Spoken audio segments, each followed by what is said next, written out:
the last of the autumn light lingered on the Farne Islands, as a pale grey wash that barely separated sea from sky, and Longstone Lighthouse stood in the middle of that quiet, dissolving boundary. The tower rose from its rocky base with the unworried solidity of a thing that had seen many seasons turn, its whitewashed stone catching the last whisper of brightness before the day gave way to something dimmer. Inside the living quarters, a room set within the thick, curved walls, the keeper's wife untied the twine on a fresh bale of wool and folded back the coarse Hessian wrapping. The scent that rose from the fibers filled the small space with the richness of lanolin and a faint memory of peat smoke from the spinning cottage on the mainland, a smell that settled into the corners like a quiet guest. She lifted the first skein from the bale and held it to the lamplight,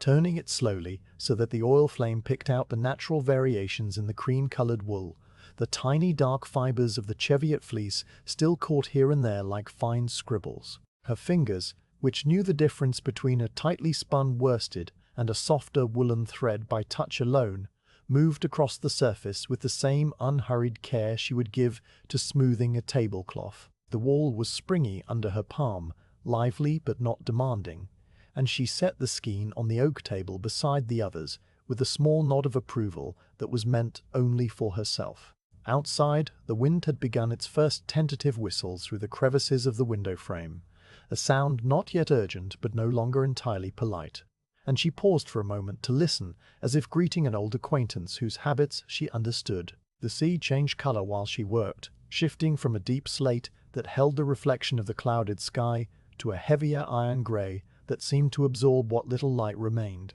She could see it through the thick glass of the lantern room window, a patch of moving water visible from the corner of her eye as she moved between the table and the small hearth. The waves were not high this evening, only a steady rise and fall that brought a soft sucking noise up from the rocks below, a sound that repeated itself without urgency, like a sleeper turning in bed. She had lived on the island long enough to know that this calm was temporary, that the North Sea in November did not offer stillness as a promise, but as a pause between breaths, and she found comfort in the predictability of that rhythm. Her knitting basket waited on the floor beside the armchair, a round willow vessel with a linen lining that she had stitched herself during a previous winter. She bent to retrieve it, feeling the familiar weight of its contents settle against her hip as she carried it to the table, and then she began the slow ritual of arranging her tools. The needles came first, a set of slim steel pins that had been polished by use until they gleamed as soft silver in the lamplight,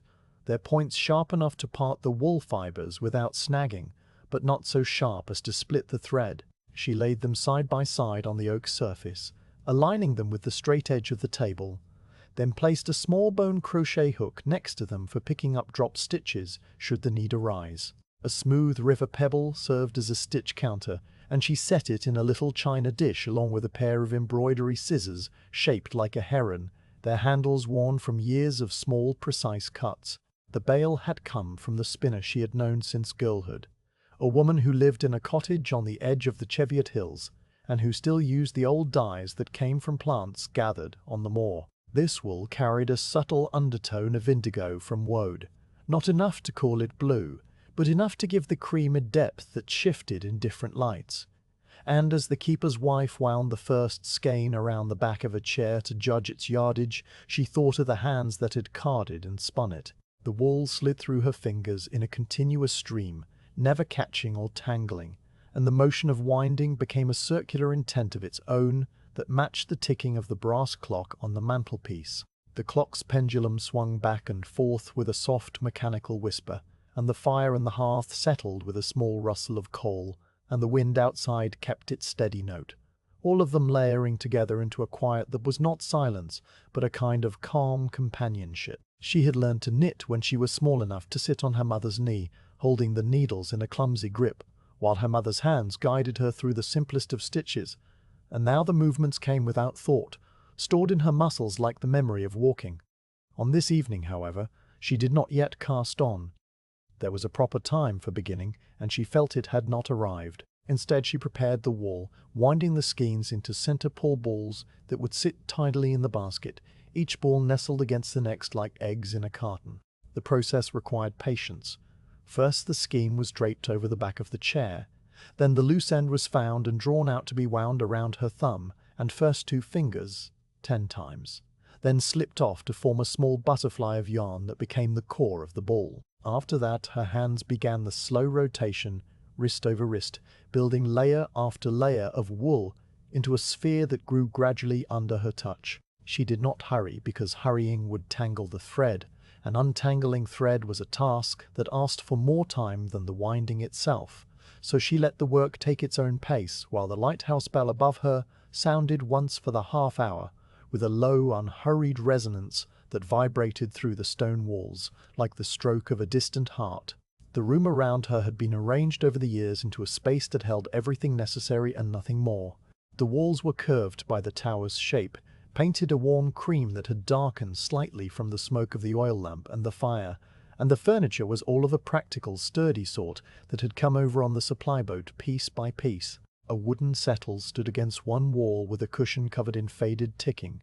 A cupboard held their few dishes and supplies, and the table where she worked served for meals just as easily as for knitting. The floor was made of wide planks that had been scrubbed so often the grain stood up in soft ridges, cool under her feet through the soles of her woolen stockings. There were 2 windows in this room, one looking east toward the open sea, and one facing south toward the distant smudge of the mainland, though on an evening like this the mainland had disappeared entirely behind a bank of low cloud that blurred the horizon into a single band of mist. She finished winding the first ball of wool and placed it in the basket, then reached for the next skein and began the process again. The repetition was soothing in a way that required neither excitement nor attention, just the gentle occupation of the hands while the mind drifted across small, familiar thoughts. She considered the gansey she intended to knit, a traditional pattern that her mother and grandmother had both made for the men of their families, a garment meant to fit close to the body under a fisherman's oilskins and to hold warmth even when damp with spray. The pattern would include the symbols of her own family and those of her husband's, a visual lineage knit into the fabric itself, and she had already drawn out the diagrams on a square of linen that waited in the basket beneath the balls of wool. But that was for later. For now there was only the wool, and the winding and the steady arrival of the dark season, a change that happened not with a dramatic shift, but with a gradual dimming that began in the corners of the room and crept outward like a slow tide. The keeper came down from the lightroom as she was finishing the 3rd ball. His footsteps on the spiral staircase were muffled by the stone, a soft padding sound that she had learned to recognize even in sleep. And he ducked his head slightly as he entered the room through the low doorway. He did not speak, because there was nothing that needed saying, only smiled in the quiet way that had grown between them over years of living in a space where voices carried less meaning than presence. He crossed to the barometer mounted beside the cupboard and tapped its glass face with a knuckle, watching the needle quiver and settle, then made a small note in the logbook that lay open on its shelf. The barometer had been falling slowly all afternoon, not alarmingly, but with the steady insistence of a tide going out, and that downward drift confirmed what the color of the sky and the sound of the wind had already told them. A change was coming. Not a sudden violent thing, but a long, slow weather that would press against the tower for days and wrap the islands in a constant moan. She slipped the last wound ball into the basket and ran her palm over the rounded tops of them all, feeling their give and their warmth, then carried the basket to its place beside the armchair. The chair itself had been positioned so that the best light from the lamp would fall over the left shoulder, leaving the hands in a clear pool of brightness without casting shadows on the work. She sat down, not to knit yet, but to rest in the accustomed way that preceded any long task, letting her back settle into the curved wooden slats and her feet find their familiar spot on the small footstool. Her hands lay quiet in her lap for a moment, palms up like 2 relaxed leaves, and she closed her eyes and listened to the sounds of the lighthouse settling around her. The keeper put another small piece of coal on the fire, and the flames responded with a brief flurry of golden light that chased the shadows back into the corners. The clock continued its precise division of time, the 60 soft ticks to a minute, the single low chime on the half hour, and now she could hear another sound beneath these, the very distant cry of gulls riding the wind somewhere out beyond the skerries. The gulls would stay until the worst of the winter drove them inland, but for now they still circled the islands in their endless searching loops, their voices carrying across the water with a melancholy that was not sadness so much as simple existence. The keeper's wife let all these sounds pass through her awareness without holding on to any single one, the way the sea passes through a net and leaves only the smallest fragments of itself behind. And after a while she opened her eyes and looked again at the basket where the wool waited, patient as the stones themselves. She took one of the balls from the basket and weighed it in her hand, then set it back. The dark season had arrived. She could feel it in the quality of the air, a denseness that pressed gently against the window glass, and in the way the sea had lost its daytime color and become something that was only a darker patch of the general gloom. She knew that tomorrow or the day after, perhaps even later tonight, if sleep did not come easily, she would take up the polished steel needles and cast on the first stitches of the gansey, beginning the long, slow work that would carry her through the winter months like a quiet boat crossing a wide lake. But for now it was enough to be still, to sit in the warm room with the smell of wool and coal and the presence of her husband moving quietly above her in the lightroom, trimming the wicks and polishing the great glass lenses that would send their beam out across the water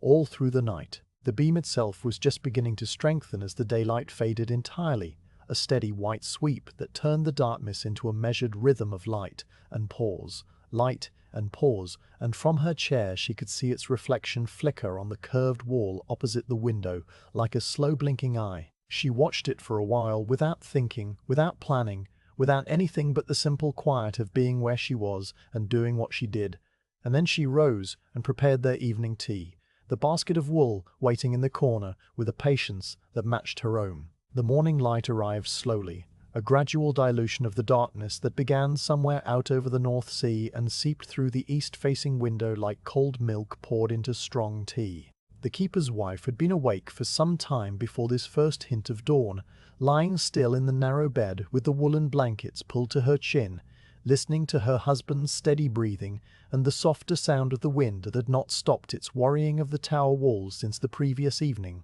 She rose when the quality of the darkness changed, her bare feet finding the cool planks without hurry, and she moved through the familiar sequence of morning tasks as the lighthouse beam above her continued its measured sweep across a sea that was just beginning to show its surface again. The fire was coaxed back from its embers with small pieces of coal and a few patient breaths. The kettle was filled from the stoneware jug and set to heat, and the oil lamp on the table was turned up until its flame steadied into a warm globe of light that pushed the shadows back into the curved corners of the room. When the tea had been made and drunk, a dark, strong brew that steamed in the cool air and left a pleasant bitterness at the back of the tongue, she turned her attention to the knitting basket and to something that lay beneath the balls of wound wool, protected by a folded piece of unbleached calico. This was the pattern, the memory made visible, and she drew it out with the same care she might use when lifting a sleeping infant. The calico wrapping was soft from many foldings, its fibers worn thin along the crease lines until they were almost transparent, and when she opened it, she revealed a square of fine linen, the color of weak chamomile tea. The linen had been hemmed along all four edges with tiny even stitches that were nearly invisible to the eye, but which could be felt as a slight ridge under a fingertip, and across its surface ran lines and symbols, drawn in a faded ink that had once been a deep blue-black and was now the brown of old oak leaves. She laid the linen flat on the table, smoothing it with the whole of her palm, and then she sat down before it, as one might sit before a familiar view that still rewards long looking. The stitch diagrams had been drawn by her mother's own hand, copied from an older cloth that had been drawn by a grandmother whose name she knew from the family Bible, but whose face she could not picture. The diagrams were not written in words because the women of her line had not always possessed the skill of reading letters, but they were written in a language just as precise and far older. A vertical line meant a knit stitch, a horizontal dash meant a purl, and combinations of these formed the symbols that repeated across the gansey from hem to neck. She traced the first panel with the tip of her index finger, following the path of a wavy line that zigzagged across 10 stitches and 10 rows, the herringbone of the sea itself. This pattern was called the marriage line in her village, meant to suggest the ups and downs that a couple would weather together, but she had always seen it as simply a picture of the water that surrounded them, the constant moving surface that was never the same from one moment to the next and yet always recognizable. Beside the marriage line ran a band of small diamonds, each diamond taking 12 rows to complete and each one nesting inside the next like a set of diminishing boxes. These were the nets, the mesh that spread beneath the waves to catch the silver darlings, and in the old stories, the diamonds were a wish for a full catch and a safe return. Her grandmother had told her that when she was very small, sitting on a stool by the hearth in another stone house on the mainland, that smelled of fish and wool and peat just like this one, and the memory came back to her now not as a clear picture, but as the warmth of a voice that had faded into the texture of the linen itself. She moved her finger to the next panel, a field of tiny moss stitch that looked on the diagram like a scattering of seeds across dark earth, and this represented the seabed where the nets settled, the rough, uneven floor that held all the mysteries the fishermen never saw. The moss stitch would give the fabric a dense pebble texture, and she could already feel in her mind how it would pass under her needles, a sequence of knit and purl that alternated in a rhythm different from the smooth plain rounds but just as steady. The lamp flickered once, a quick flutter of the flame that made the shadows jump and then settle back into their places, and she glanced up to see the barometer on the wall still pointing toward a slow fall. The keeper was up in the light room now, attending to the clockwork mechanism that turned the great lens, and she could hear the faint regular sound of his footsteps on the metal platform that circled the lamp. The steps came in groups of 4 followed by a pause, 4 followed by a pause, a pattern that repeated itself without variation, and she let it fade into the background of her attention as she returned her gaze to the linen and to the next symbol waiting to be read. This was a cable, a twist of stitches that crossed over each other every 6 rows, and it stood for the ropes that tied the cobles to the harbour wall and the hawse that held the boat steady against the pull of the tide. Her mother had taught her this cable first of all the fancy stitches, sitting beside her on the long settle with the needles held, so that the daughter could see exactly how the spare needle was slipped to the front, the next stitches worked from the left needle, and then the held stitches returned to the main needle and knit in their turn. The crossing created a raised braid that looked difficult, but was in truth only a matter of patience and order. And her mother had said that all good knitting was only patience and order, a thing she had not fully understood until she had lived through her first winter on the islands and learned that patience was not a virtue but a tool. She shifted in her chair, feeling the familiar slight stiffness in her shoulders that came from sitting still too long, and she allowed her hands to rest palm down on the linen while she lifted her eyes to the window. The sea was the color of pewter now, a flat metallic grey that held no reflections, and the sky above it was a paler grey that blended into the water at the horizon without a line. Somewhere out there, hidden in the mist, lay the other islands of the Farnes, the Brownsman and the Staples and the inner Farne itself, each one a low rocky shape that would reappear when the weather lifted as if they had been there all along. For now the world was reduced to this tower, and the patch of sea immediately around it, the white foam that frothed at the base of the rocks, the dark shapes of kelp that swayed in the surge, and a single seal that lifted its round head for a moment before sliding back under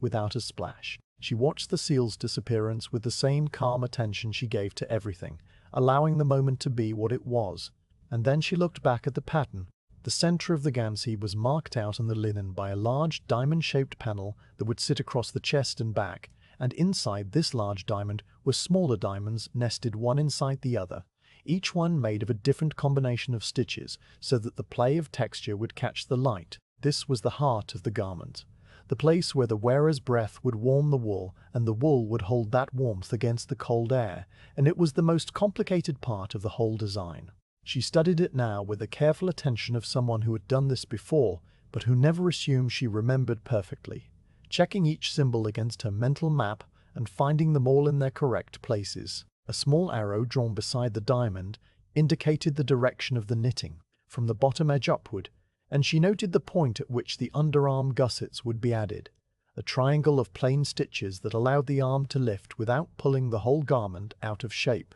The gusset was a small thing, only 20 stitches wide at its base, but it made the difference between a gansey that bound across the shoulders and one that let a man haul ropes or pull oars without restriction, and she never skipped it however much it slowed the work. The bell above her sounded the half-hour, a single low note that came down through the stone ceiling like a drop of water falling into a still pool, and she marked the time without counting. Her husband would come down soon for his morning meal, a bowl of porridge and another cup of tea, and she would put the pattern away before he arrived, because the pattern was for her alone until the gansey was finished and given. That was the custom. The woman made the sweater in the private hours, and the man received it only when it was complete, a gift that had no occasion except the turning of the year. Her own father had worn his gansey until the wool was thin across the elbows, and her mother had mended it with patches of new wool that stood out against the faded original, like darker clouds in a pale sky. That gansey now lay folded in a chest in her brother's house on the mainland, too worn for wearing but too full of memory to be unpicked and reknit.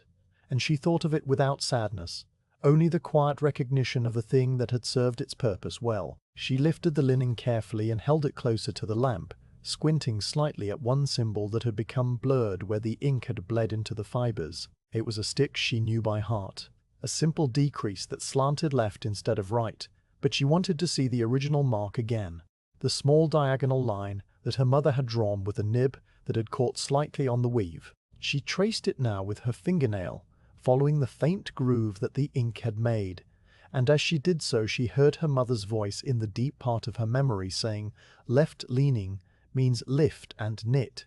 Right-leaning means knit two together," a rhyme that had been repeated so often it had become a part of her breathing. She said the words silently to herself, her lips moving a little without sound, and then she placed the linen back on the table and laid both hands flat on either side of it, as though it were a book she was about to close. The wind came around the tower in a long, slow note that rose and fell without finding a resolution, and she felt the slight vibration of it through the soles of her feet where they rested on the planks. The stones of the lighthouse were thick, 2 full arm lengths in some places, but the wind carried a deep hum that the stones could not entirely keep out, and she had grown so accustomed to this sound that she noticed it only when it changed, much as a miller stops hearing the grind of the stones. She thought about the wool that waited in the basket, the 3 balls she had wound the night before, and the others that still lay in their skeins, and she felt a small, quiet eagerness to begin, not an excitement but a readiness that was like the feeling of standing at a gate that would soon be opened. But the pattern needed studying first, needed to be understood not just with the mind but with the hands that would execute it, and she allowed herself another long moment of looking. The edge patterns on the gansey were simple compared to the center panel, a deep ribbing at the welt that would grip the wearer's hips and a neat garter-stitch border at the cuffs and neck. But even these have their symbols on the linen. The ribbing was shown as alternating columns of knits and pearls, the most basic of all textures, and yet it was the ribbing that held the garment together, that gave it the spring to stretch over her head and then return to its shape. She thought of the ribbing as the foundation of a house, the part that nobody saw once the walls were raised, but without which the walls would crumble. Her mother had always insisted that the cast-on edge must be perfectly even, never too tight and never too loose. And she had made her daughter unpick and redo that first round again and again, until the tension matched the sample kept in the basket. The sample was still there now, a small square of knitting about the size of her palm, its stitches so even they looked like the cells of a honeycomb, and she had used the same sample for every gansey she had ever made, checking her gauge against it before the first pattern round and adjusting her needles if the stitches came out too large or too small. She had kept it all these years, a little piece of her mother's teaching preserved in wool, and she never moved it from its place in the bottom of the basket. The keeper's footsteps sounded on the spiral stair, coming down with that same measured rhythm that governed everything in the lighthouse, and she folded the linen pattern back into its calico wrapping with 3 slow creases that aligned themselves exactly along the old fold lines. She placed the bundle in the basket, tucking it beneath the balls of wool so that it was hidden from view but within easy reach, and she rose from the chair just as her husband ducked through the low doorway and entered the room with a nod that was both greeting and statement of the weather. The light had grown stronger now, a grey-white glow that filled the room without warmth, and she moved to the hearth to ladle the porridge into 2 bowls, while the wind continued its long, patient labour around the stones, and the sea maintained its endless rearrangement of the rocks below. The pattern waited in the basket known and ready, and she carried it with her in her mind as she went about the small tasks of the morning, the symbols repeating themselves silently like a prayer for which the words had long since become automatic. The first day of true winter arrived without announcement, slipping in behind a bank of low cloud that had travelled across the North Sea from somewhere cold and far away, and the keeper's wife knew it had come by the quality of the light that pressed against the window glass. It was a light that seemed to have travelled a great distance only to arrive exhausted, a thin grey-white glow that filled the room without illuminating it, leaving the corners in permanent shadow and making the oil lamp necessary from the moment she rose. The fire in the hearth burned with a steady orange heart, and she had drawn her chair close to it, not because the room was cold, but because the circle of warmth it created was a small defined space that felt right for beginning. The knitting basket sat beside her on the floor. The wound balls of wool nested together like a clutch of pale eggs, and the linen pattern lay folded on the table for reference later, already studied and already known, though she would consult it again when the time came for the fancy stitches that lay many rows ahead. For now there was only the beginning, the first act that all the rest would follow. And she reached down to lift the long circular needle from the basket with the same calm intention that a musician lifts a familiar instrument from its case. The needle was made of whalebone, polished by use until its surface had the smooth, matte gleam of old ivory, and its colour had deepened to the shade of strong tea held to the light. It had been her mother's needle before it was hers, and the woman who had owned it before that had been a great-aunt, whose name appeared in the family Bible, but whose face was only a faint photograph in a velvet case somewhere on the mainland. The needle was long enough to hold all the stitches of a gansey body, its tips tapered to precise blunt points that would slide into a stitch without splitting the wool fibres, and the flexible cord that connected the two ends was made of coiled wire, covered with a fine silk wrapping that had worn in one place to show the metal beneath. She ran the needle through her fingers to warm it, feeling the slight coolness of the bone give way to the heat of her skin, and then she laid it across her lap while she reached for the first ball of wool. The wool had relaxed since she had wound it, the springy tension of the new skein settling into a softer readiness,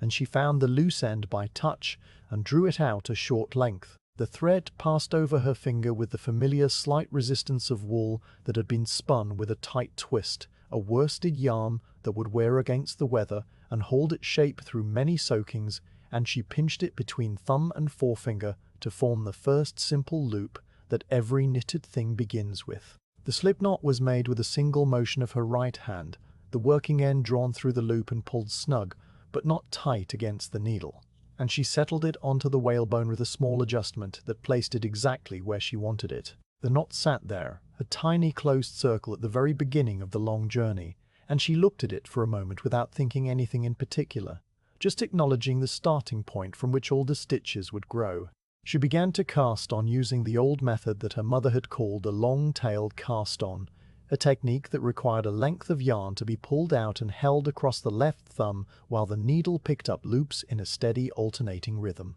The movement was one that her hands knew so deeply they could perform it without her conscious direction, and she let them proceed at their own pace while her eyes rested on the fire or the window or the pattern of shadows on the curved stone wall. The needle dipped under the thumb strand and came up carrying a new loop, crossed over to catch the finger strand and drew it through, and then the thumb slipped out and pulled the stitch snug against the needle's shaft. Each stitch was a small identical action that produced a small identical result, and she counted them silently, her lips forming the numbers without sound.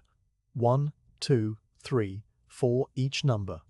A breath, each stitch a small neat loop that joined its neighbours on the needle in an orderly procession. The counting was not a task, but a thread that ran through the work and held it together, and she counted in groups of 10, placing a slight emphasis on each 10th stitch as she drew it snug so that she would not lose her place if someone spoke, or if the bell sounded, or if a stronger gust of wind made the tower hum. The wind had been steady all morning, a constant pressure from the northeast that wrapped around the lighthouse and met itself on the far side with a low moan that never quite resolved into silence. The keeper had secured the outer shutters before he went up to the light room, and the iron fastenings had squealed once in protest before settling into their holds, a sound that had come through the stone walls as a distant thin note. Now the wind was doing its patient work of wearing at the edges of the tower, carrying salt spray that dried on the window glass in fine white crystals that caught the lamplight and scattered it into tiny rainbows. She could see these crystals from her chair, a faint sparkle at the edges of the glass where the panes met the stone, and she noted them without stopping the movement of her hands because the casting on required no counting of rows, only the steady accumulation of stitches that had to reach 240 before she could join them into a circle. The number had been chosen carefully, calculated from the gauge sample and the measurements of her husband's chest, taken with a string one evening while he slept and could not protest the attention. 240 stitches would produce a gansey that fit close but not tight, allowing a shirt to be worn underneath and an oilskin to be worn over without bunching at the shoulders. The fit of a gansey was a matter of both comfort and safety, because a garment that was too loose could catch on the machinery of the lighthouse or snag on the rocks when a man was hauling supplies from the landing, and a garment that was too tight would restrict the movement of the arms and make the heavy work harder than it already was. Her mother had taught her to measure by string and by eye, to trust the feel of the fabric in her hands over any written number, and she had learned to make a gansey that would fit its wearer the way a good shoe fits a foot, so closely that its presence would be felt as support rather than constraint. At 60 stitches she paused to stretch the cast-on edge along the needle, evening out the tension so that no stitch was tighter than its neighbor and no stitch was so loose that it would gap when the ribbing was worked. Her fingers traveled along the line of loops with a light touch, testing each one by pulling it gently against its fellows, and she found two that were slightly tighter and loosened them by working the excess yarn into the stitches on either side. This adjustment was so small that an unpracticed eye would not have seen the difference, but her fingers knew, and she would not proceed until the edge was as even as the teeth of a comb. Satisfied, she took up the working yarn again and resumed the casting on, her hands finding their rhythm as naturally as her lungs found their next breath. At 120 stitches the needle was beginning to fill, the cast-on loops crowding together along the whalebone-like beads on a string, and she shifted them carefully toward the center, so that they would not slide off the tapered point. The fire settled with a soft rustle of collapsing coals, and she paused to add another piece from the scuttle beside the hearth, choosing a flat dart nugget that would catch quickly and burn with a steady blow. The coal settled into the embers and began to smoke for a moment before a small flame licked up and steadied, and she returned her hands to the needle and the yarn and the rhythm that had been momentarily interrupted. The interruption was nothing. A small pause in a long process, and she did not hurry to make up the lost seconds because hurrying would only produce uneven stitches that would need to be corrected later, costing more time than the pause had taken. The bell sounded, the half-hour above her head, the single low resonance traveling down through the stone ceiling and vibrating for a moment in the floorboards beneath her feet. And she noted it. As she noted it, she noted every half-hour without stopping her hands or losing her place in the count. 140 stitches, 150, the needle filling now with the dense accumulation of loops that would become the welt of the gansey, and she could already feel in her mind how the ribbing would spring back against the needle when it was worked, the knits standing proud and the pearls receding in their tidy alternating columns. She reached 180 without interruption, and then 200, and the final 40 stitches passed under her fingers with the same steady pace as the first 40, each one identical to the one before, each one necessary to the whole. When the 240th stitch had been cast on and counted, she paused with her hands resting on the needle and let her eyes close for a moment. The cast-on edge lay complete, a long row of even loops waiting to be joined, and she felt the quiet satisfaction of a first step properly taken. The wool had not tangled, the tension was even, the number was correct, and these small successes were the only kind that mattered in the slow work of knitting a gansey. She opened her eyes and reached for the other end of the circular needle, bringing it around so that the cast-on stitches formed a loop, and she took a moment to check that the row was not twisted around the cable before she began the first round. A twisted cast-on would produce a garment that spiraled around the body, and correcting it would require unpicking the whole work back to the beginning, so she checked with care, running her finger along the line of stitches from the first to the last, and finding them all aligned in the same direction. The keeper's footsteps passed overhead as she made this check, a soft measured tread that moved from one side of the lycrum to the other and then stopped,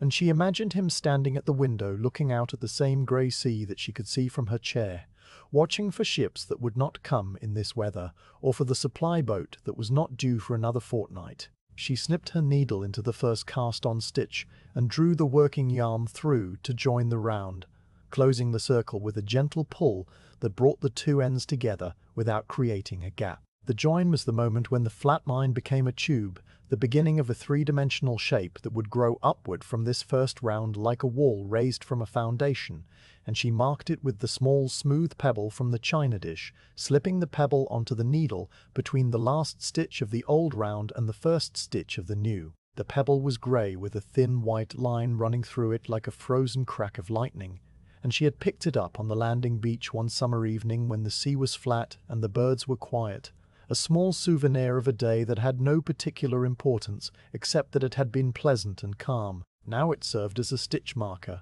a reminder of where the round began, and it would travel upward with the work as the gansey grew, always marking the same point in the circle until the knitting was complete. The first round of the welt was worked in knit stitches, a plain round that gave the ribbing a firm base to sit on, and she moved the stitches around the circular needle with the steady rhythm of someone who had done this 10,000 times. The right needle dips through the first cast-on loop, the yarn wrapped around it and pulled through.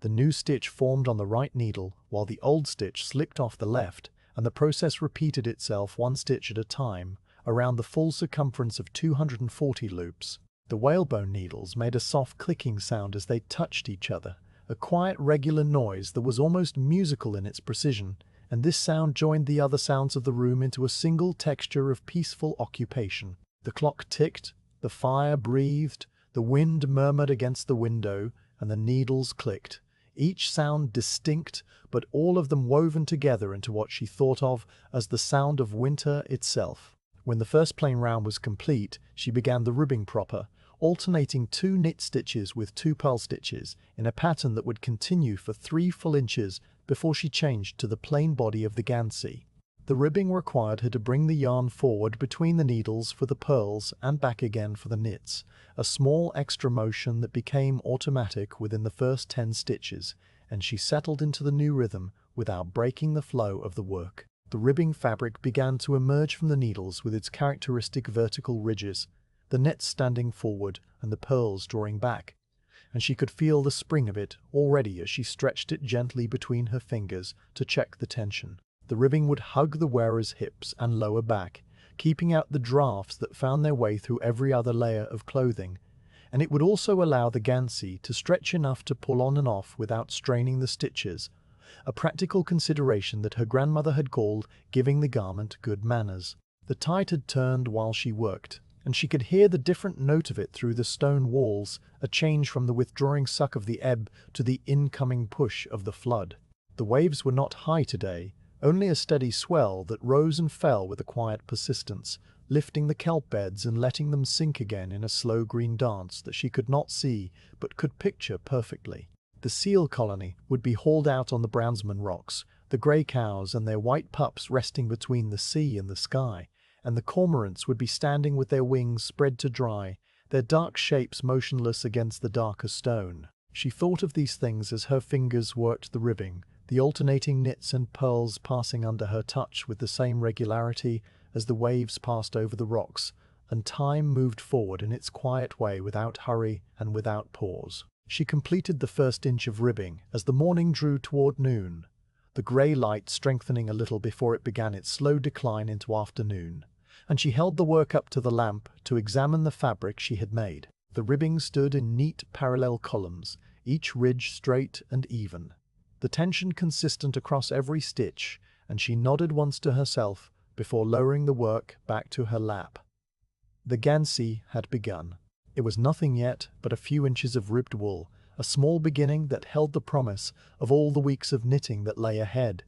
But it was enough for now, because every long work starts with a single round and grows one stitch at a time. She shifted in her chair, settling her shoulders against the curved wooden slats, and began the next round of knits and purls as the lighthouse bell marked the noon hour, and the keeper came down the spiral stair with the quiet tread that meant all was well in the light room above. The days inside the lighthouse arranged themselves around the keeper's visits to the light room with a regularity that made clocks almost unnecessary. though the brass one on the mantelpiece continued its faithful division of time regardless. He climbed the spiral staircase at fixed hours, his footsteps on the worn stone treads producing a sequence of soft, muffled beats that the keeper's wife had come to know as intimately as her own heartbeat. The first climb came before the sun had fully committed to rising, when the darkness outside was just beginning to thin at its edges, and the great Fresnel lens still sent its beams sweeping across a sea that was more felt than seen.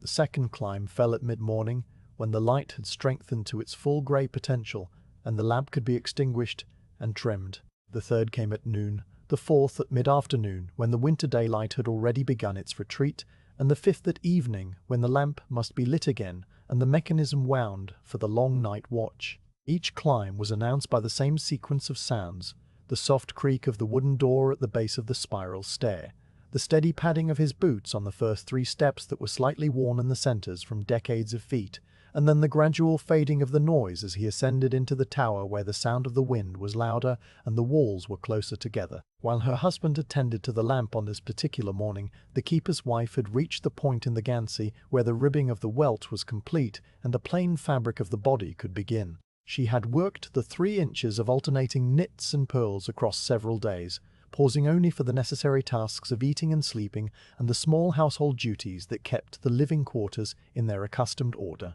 And now the ribbing lay finished at the bottom of the work, like a tidy hem on a curtain. The transition from ribbing to plain knitting was a small milestone in the life of a gansey, a moment when the fabric changed character from the springy grip of the welt to the smooth, dense surface of stocking stitch, and she marked it by removing the pebble stitch marker and placing it back in the china dish, while she changed from the ribbing pattern to the plain rounds. The plain rounds were simple after the constant back and forth of the knits and pearls, only the steady repetition of the knit stitch going around and around, the right needle dipping into each loop in turn, while the left needle fed the stitches forward in an orderly procession. The fabric that emerged from this simple motion was smooth on the outside and bumpy on the inside, a texture called stocking stitch that would form the background for the fancy patterns when she reached them. And for now it was restful to work, asking nothing of her attention beyond the basic rhythm that her hands could maintain without her mind's involvement. She had decided to place a small star-stitch motif at the very beginning of the plain section,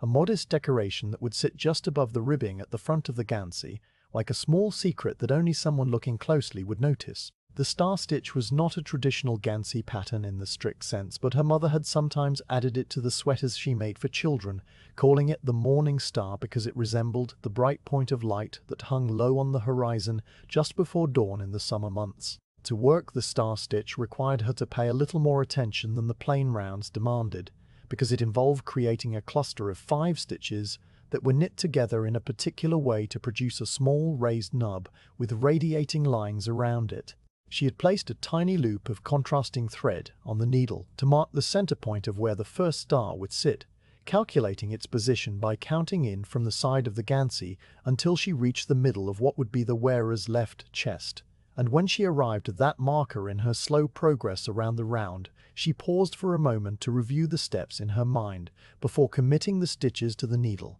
The star began with a knit stitch made into the front of the designated loop, but instead of slipping the old stitch off the left needle, she yarned over and knit into the same loop again, then yarned over and knit into it a third time, so that 5 stitches stood where 1 had been. On the next round she would knit these 5 stitches together in a way that caused them to draw up into a tight little cluster, and the single remaining stitch would be the center of the star, with the surrounding fabric pulling toward it in subtle rays. She completed the first star with the deliberate care of someone threading a needle in poor light, her fingers moving a fraction slower than they did on the plain rounds, and when the cluster was finished, she examined it with a close look that found it acceptable, its raised center neat and its surrounding stitches lying flat, without puckering. The star sat on the smooth fabric like a small pale flower pressed flat in a book, visible but not obvious, and she nodded once before resuming the plain knitting that would continue for many rounds before the next star appeared. The smell of whale oil drifted down the spiral staircase as she worked, a scent that was both sharp and rich, carrying with it the memory of distant ocean places that she would never see. The oil came in great stoneware jars that were delivered by the supply boat 4 times a year, each jar sealed with a cork stopper that had to be cut out with a knife and replaced with a tin funnel when the lamp reservoir needed refilling. The oil itself was a pale amber liquid that thickened in cold weather and had to be warmed slightly before it would flow properly up the wicks, and its odor permeated everything in the lighthouse, from the woolen blankets to the pages of the logbook to the very stones of the walls. She had grown so accustomed to the smell that she noticed it only when it changed, as it did now, with a faint acrid note that told her the keeper was trimming the wicks, snipping away the charred upper edges with a small pair of brass scissors kept for that purpose alone. The trimmed wicks would burn more cleanly and produce a steadier light, and the small black fragments that fell from the scissors were collected on a tin tray and later added to the fire, where they flared up briefly with a blue-white flame before vanishing into the coals. The keeper's footsteps moved from one side of the lightroom to the other with a slow deliberateness that spoke of a task done many times and never rushed. She could picture him up there in the glass-walled chamber that sat atop the tower like a crown, surrounded by the great curved panels of the Fresnel lens that had been shipped across the channel from France in sections and assembled piece by piece by men who were now long dead. The lens was a wonder of precision engineering, its concentric rings of polished glass catching the light from the single oil flame and bending it into a beam that could be seen for miles across the water. And keeping that lens clean was one of the keeper's most important duties. He polished the glass with a soft cloth and a mixture of water and a little vinegar, wiping each panel with circular motions that removed the salt spray and the fine dust that accumulated even inside the sealed room. And when the lens was clean, it sparkled like a great jewel in the grey winter light. The polishing cloths were washed and dried and stored in a small cupboard beside the lens, and she knew that he would be working his way around the circumference now, his cloth in hand, his movements as regular as the rotation of the mechanism that turned the whole assembly. The clockwork mechanism occupied the center of the lightroom, a tall brass and iron construction that looked something like the inside of a great standing clock, and something like the winching gear of a ship. It was driven by a heavy weight that hung on a chain and descended slowly over the course of several hours, and the descent of this weight turned a series of finely toothed gears that in turn rotated the lens on its brass track. Winding the mechanism was the keeper's last task before he came back down the stairs, and it required him to insert a crank handle into a socket and turn it with both hands until the weight had risen from the floor to its highest point just below the ceiling. The winding took exactly the same amount of time each session, and the sound of the crank turning produced a regular metallic clicking that traveled down through the stone walls as a faint rhythmic pulse, like a distant heartbeat. She listened for this sound now as she worked her way around another round of plain knitting, and when it came she counted the clicks without meaning to, a habit she had developed over the years without ever deciding to do it. The steam from her cup of black tea rose in a thin column that bent and scattered when it met the draught from the window, and she paused her knitting to take a sip that warmed her throat and left the pleasant aftertaste of tannin on her tongue. The tea had come from the same supply boat as the whale oil,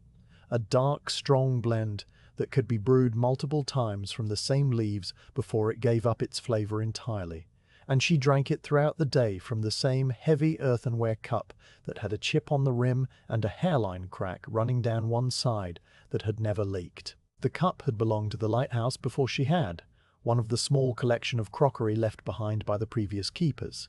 and she had adopted it without thinking much about its history, because in a place where everything must be carried across the water by boat, objects took on a permanence that discouraged replacement. The cup sat on the small table beside her chair, alongside the china dish with its smooth grey pebble and herring-shaped scissors, and she returned it there after each sip with the same automatic care that returned the needle to its stitch after each pause. The knitting grew steadily under her hands as the morning passed into afternoon, the plain fabric of the gansey body lengthening by slow degrees until it measured the width of her palm above the ribbing. The wool slid through her fingers with a consistency that reminded her of water flowing over smooth stones in a shallow stream, always moving at the same speed, never catching or snagging, and the sensation was so soothing that she sometimes closed her eyes for a moment while her hands continued the work on their own. The warmth of the fire, the smell of the whale oil, the taste of the tea, The feel of the wool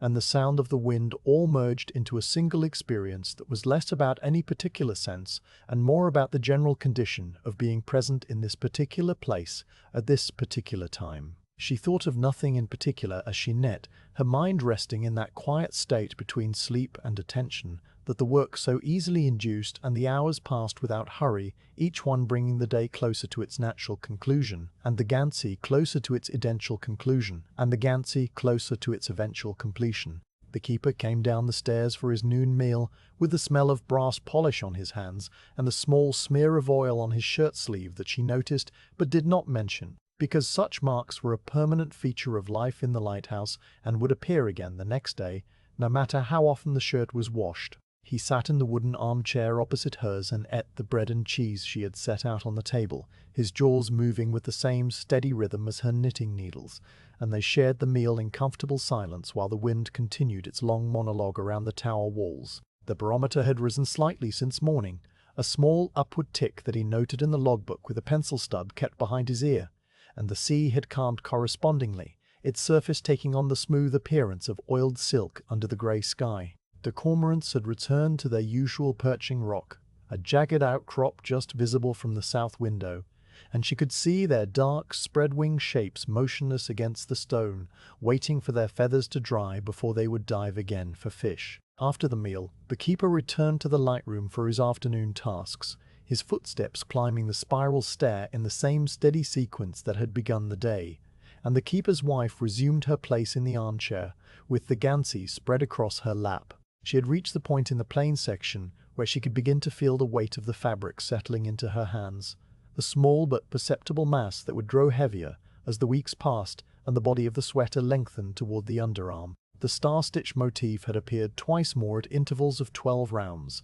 and the 3 small stars now sat in a vertical line up the left chest of the gansey like a constellation rising above the horizon. She had placed them without measuring, trusting her eye to judge the spacing. And the trust had been well placed because the stars were evenly spaced and perfectly aligned, a small triumph of the practiced over the calculated. She ran her thumb over the raised nubs of the stars and felt their texture against her skin,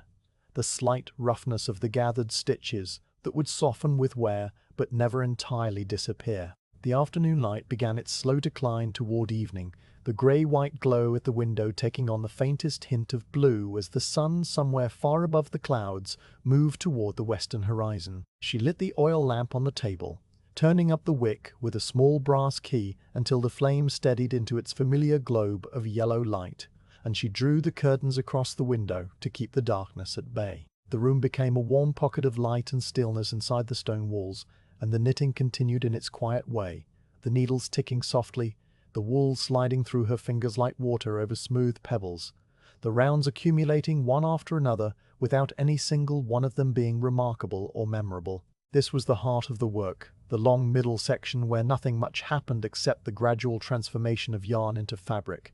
and she moved through it with the patience of someone who understood that the value of a gansey lay not in any single stitch, but in the accumulation of all of them, the slow, steady building of something that would endure long after the winter had passed, and the days had grown long again. The storm that had been promised by the falling barometer and the color of the sky arrived late in the afternoon of a day that had begun with an uncertain calm, the kind of stillness that sits over the sea like a held breath and makes the gulls fly lower than usual. The keeper's wife noticed the change first as a shift in the quality of the wind, which had been blowing steadily from the northeast for several days, and now began to come in gusts that rose and fell with a new restlessness, rattling the iron fastenings on the window shutters with a sound like distant hammering. The sea responded to this fresh insistence by changing its texture from smooth pewter to a roughened surface covered in white flecks that appeared and vanished in the space of a breath, and the waves began to build themselves into higher forms that toppled forward with a deeper note, a low, continuous booming that came up through the rocks and vibrated in the floorboards under her feet. She set her knitting down on her lap and listened for a moment, her hands still, her head tilted slightly toward the window, reading the weather through the stone walls with the same attention she would give to a letter from someone whose handwriting she knew well. The keeper came down the spiral staircase without being called, which was unusual at this hour, and she knew from the slightly quickened pace of his steps that he had seen something in the sky or read something in the barometer that required his presence in the lower rooms. He crossed to the window and peered out through the thick glass, his shoulders set in the particular way that meant he was calculating wind speed and direction without instruments, using only the shape of the waves and the angle of the spray against the rocks. After a long look, he went to the barometer and tapped the glass face with his knuckle, watching the needle quiver and settle at a point lower than it had been that morning. And then he made a note in the logbook with the pencil stub that lived behind his ear, his writing small and precise and unhurried. He told her that the gale would build through the evening and peak sometime in the night, that it was an easterly coming down from the Norwegian Sea with nothing between it and the islands but open water, and that he would need to secure the outer shutters and check the lamp more frequently until the weather passed. His voice was calm and matter-of-fact, the voice of a man stating the conditions of a problem he had solved many times before, and she received the information with a nod that acknowledged both the seriousness of the situation and their shared confidence in handling it. The securing of the outer shutters was a task that required the keeper to go outside onto the gallery that encircled the light room, a narrow iron platform with a railing that he would clip his safety harness to before stepping out into the weather. She listened from below as his boots crossed the metal floor above her head, the sound different from his footsteps on stone, more resonant and slightly hollow, and then she heard the heavy iron fastenings being drawn tight one by one, each one producing a distinct clang that rang through the tower and then was swallowed by the roar of the wind. The wind had strengthened even in the few minutes since he had come down the stairs, and now it was pressing against the tower with a force that made the stones themselves seem to hum, a deep vibration that she could feel in her chest and in the soles of her feet and in the curved walls that surrounded her. She had experienced many storms in the lighthouse, enough that she no longer felt the small thrill of fear that had accompanied the first few,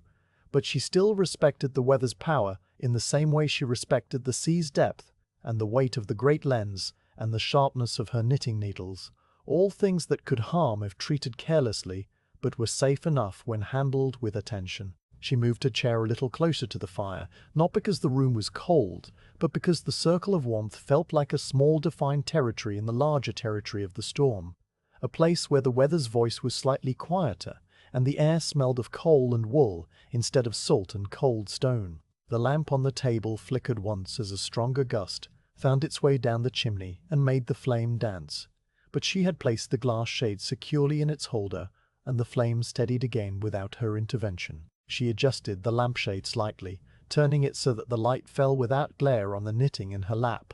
and then she picked up the needles and the working yarn and resumed the round she had been working when the change in the wind had first drawn her attention. The gansey had grown since the morning, the plain fabric above the ribbed wilt now measuring the length of her hand from wrist to fingertip, and she was approaching the point where she would begin the first narrow band of twisted cables that would encircle the body just below the chest. The cables were a pattern she knew by touch as much as by sight, and she felt a small, quiet anticipation at the prospect of the new texture appearing under her fingers, the way the crossing stitches would create a raised braid that stood proud of the smooth stocking stitch around it. The first cable band was a modest one, only 4 stitches wide and crossing every 6 rows, and it would form a horizontal line across the front and back of the gansey like a belt that had been knit into the fabric rather than added on top. To work the cable, she needed a third needle, a short double-pointed one made of the same whalebone as the circular needle,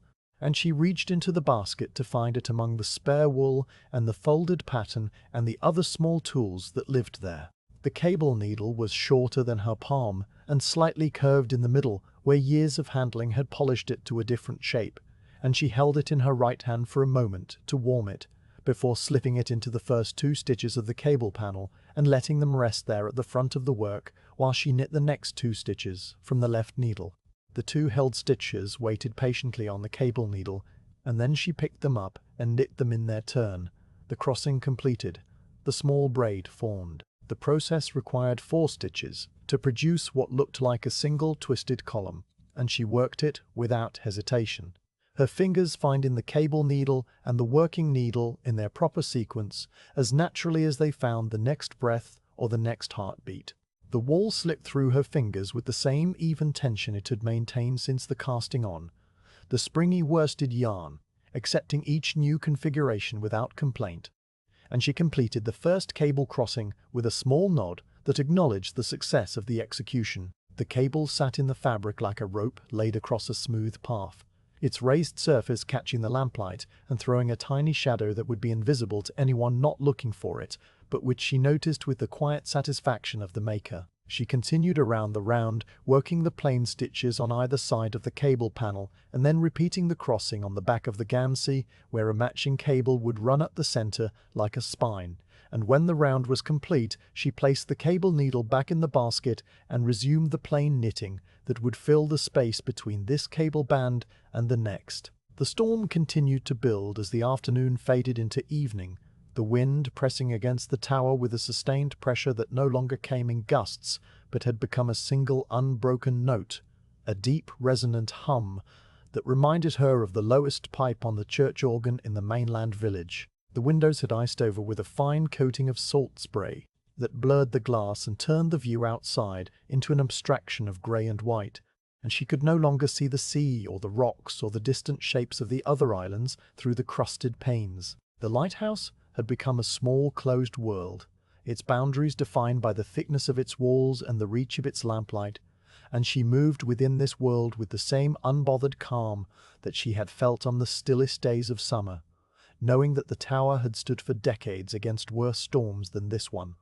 and would stand for decades more if the stones held and the foundation remained true. The keeper had come down from the light room after securing the shutters, his hair wet with spray and his coat stiff with salt, and he had hung the coat on its peg beside the door where it dripped a small puddle onto the stone floor before the warmth of the fire began to dry it. He sat now in the wooden armchair with a book open in his lap.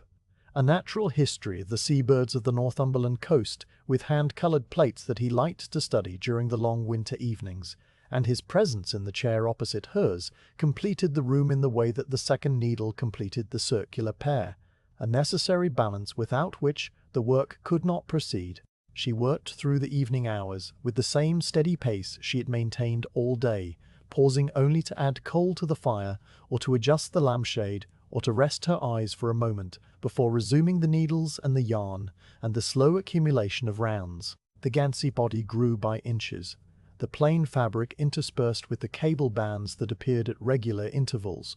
and by the time she set the work aside for the night, the sweater reached from her knees to her chest when she held it up by the shoulders. The fabric was dense and warm and heavy in her hands, a solid thing that had weight and substance and the particular smell of wool that had been handled for many hours, and she folded it carefully before placing it in the basket, with the needles still threaded through the live stitches. The storm would continue through the night and through the next day and perhaps through the day after that, but the gansey would continue too, growing stitch by stitch inside the warm circle of lamplight while the wind did its work outside and the sea kept its own steady rhythm against the rocks. She banked the fire for the night and turned down the lamp until the flame was a small blue bead at the tip of the wick,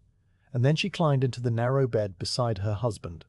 pulling the woolen blankets to her chin and listening to the voice of the storm as it sang the lighthouse to sleep. The storm had blown itself out after 3 days and 2 nights of sustained roaring, leaving behind a strange stillness that felt almost like silence until you listened more carefully and heard that the wind was still there, only quieter now, a whispered remnant moving around the tower walls instead of hurling itself against them. The keeper's wife woke on the 4th morning to a quality of light she had not seen in nearly a week, a clean, pale brightness that came through the window glass without the blurring filter of salt spray, and when she drew the curtain aside, she saw that the sea had flattened into long, slow rollers that moved with a heavy dignity rather than the frantic chopping of the gale. The air outside had been washed clean by the storm, every particle of dust and smoke carried away on the wind, and the remaining islands of the Farne stood out against the horizon with a sharpness that made them look closer than they really were. She could see the individual rocks on the Brownsman now, the white streaks of guano that marked the gannet ledges, and the dark shapes of seals hauled out on the skerries like lumps of wet stone that occasionally moved, and the view was so clear that it seemed to ring in the cold air like a struck bell. She returned to her knitting that morning with a new skein of wool, waiting to be prepared, because the first large ball that she had wound at the beginning of the dark season had shrunk to the size of a small apple and would not last more than another day of steady work. The basket held 4 more skeins in their original twisted shapes, each one tied with a loop of undyed thread that kept the strands from tangling, and she lifted the uppermost one and carried it to the table where she could work the winding in the full light from the window. The skein was a long, continuous loop of yarn that had been twisted into a figure 8 before being folded and tied, and the first task was to open it carefully so that it formed a large circle that could be placed around the back of a straight chair while she wound. She undid the ties with the patience of someone who had untied thousands of knotted threads and knew that rushing would only tighten the knots, and the loops fell free one after another until the skein hung in a loose slack ring around her hands. She draped this ring over the back of the wooden chair, spreading the strands so that they ran in parallel lines without crossing, and then she found the loose end that was tucked under one of the ties and began the slow circular motion of winding. The winding produced a soft rhythmic sound that was different from the clicking of the knitting needles, a quiet, repeated slipping of wool over wool that seemed to fill the room with its gentle persistence. Her hands moved in the familiar figure 8 pattern that built the ball from the inside out. The core formed first around her thumb, and then the layers added one after another as her wrist turned and turned. The wool passed through her fingers with the same springy consistency as the first skein, its natural cream color marked here and there with tiny dark fibers from the cheviot fleece that had survived the carding and the spinning, and she noted these small variations with the appreciation of someone who preferred the evidence of the material's origin over the uniformity of a fully processed product. The ball grew steadily in her palm, its weight increasing by almost imperceptible degrees, and she turned it periodically to keep its shape round and its surface even, the way she might turn a pot on a wheel if she had been a potter instead of a knitter. As she wound, her thoughts drifted naturally across the water to the mainland and to the journey this particular wool had taken to reach her hands here on the islands. The sheep that had grown this fleece grazed on the Cheviot Hills, those long rounded uplands that formed the border between Northumberland and the Scottish lands to the north, and their wool was known for its hardiness and its warmth, qualities bred into the flocks over centuries of lambing in cold, wet springs, and shearing in brief, bright summers. The shepherd who tended these sheep would have watched over them through the lambing season and the summer grazing, and when the shearing time came, he would have worked his way through the flock with the hand clippers that left the fleece in one continuous piece. A whole year's growth peeled away to leave the sheep pink and startled and lighter on its feet. The fleece would have been rolled and packed into great canvas sacks along with others from the same flock, and a cart would have carried it down the rutted track to the spinner's cottage where the wool's real transformation began. She remembered visiting the spinner's cottage once as a girl on a journey with her mother, a long walk across the hills at the end of summer when the heather was in bloom and the air smelled of honey and warm earth. The cottage had been small and low, its roof made of thick thatch that came down almost to the ground, and inside it had been dim and warm and filled with the same lanolin scent that now rose from the skein in her hands. The spinner was a woman of great age whose face had settled into folds of soft brown skin like the bark of an old oak, and her hands had moved at the spinning wheel with a speed that seemed impossible for someone so ancient, the treadle rising and falling under her foot while the wheel turned and the wool drew out from the distaff in a continuous thread that wound itself onto the bobbin as if by magic. The girl she had been had watched this transformation with the wide-eyed wonder that children bring to any skilled work they do not yet understand, and the old woman had smiled at her without teeth and let her touch the finished yarn, which was so evenly spun that it felt like a single smooth strand rather than the twisting of many short fibers. That yarn might have been the very same that she now wound into a ball, or it might have been spun by the spinner's daughter or granddaughter, using the same wheel and the same methods, because nothing in this process had changed for more generations than anyone could count. The spinner would have washed the raw fleece first in a stream of running water, working it against the stones to loosen the dirt and the excess lanolin, and she would have spread it on the grass to dry in the sun until the fibers were clean and bright and ready for carding. The carding took 2 flat brushes with wire teeth, and the spinner would have loaded one with wool and drawn the other across it, pulling the tangled fibers into a fluffy mass that all lay in the same direction like the hair of a well-groomed dog. This carded wool became the roving,